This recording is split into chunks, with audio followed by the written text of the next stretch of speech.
Meow fur ends. A shocking execution just shook the whiskers of the justice system. On September 26, 2024, Alabama put Alan Eugene Miller to sleep, and not the catnap kind, using a controversial nitrogen gas method. This groundbreaking execution marks only the second time nitrogen hypoxia has been used in the United States, and it's got everyone's tails in a twist. Let's pause to remember why Miller was on death row in the first place. Back in 1999, Miller went on a killing spree at 2 workplaces, leaving 3 co-workers dead. The victims were Terry Lee Jarvis, Lee Holbrooks, and Christopher Yancey. Miller, who weighed over 350 pounds, initially pleaded not guilty by reason of insanity, but later withdrew that plea. He was sentenced to death in 2000, and his case has been clawing its way through the legal system ever since.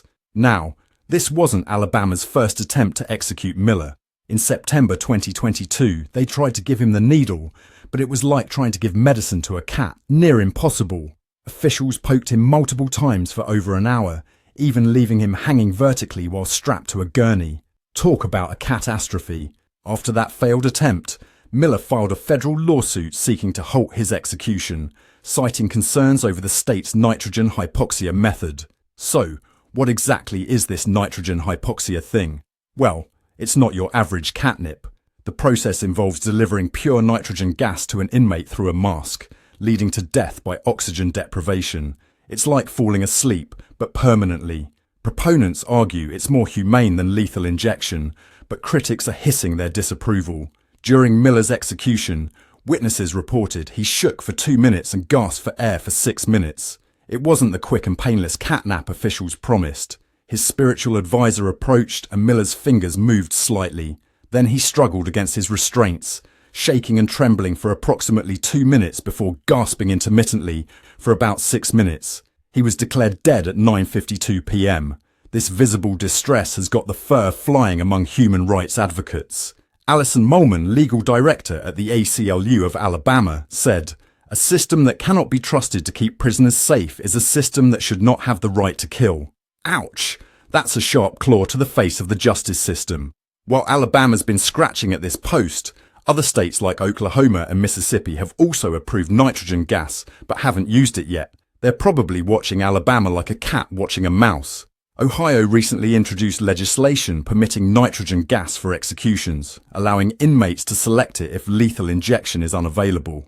Governor Kay Ivey defended the execution, saying, "Justice has been served. Alabama will not be deterred from carrying out lawful death sentences." But not everyone's purring with satisfaction. Dr. Jonathan Groner, a surgery professor, said, "Nitrogen hypoxia lacks clinical validation as a humane execution method. The observable distress indicates potential suffering."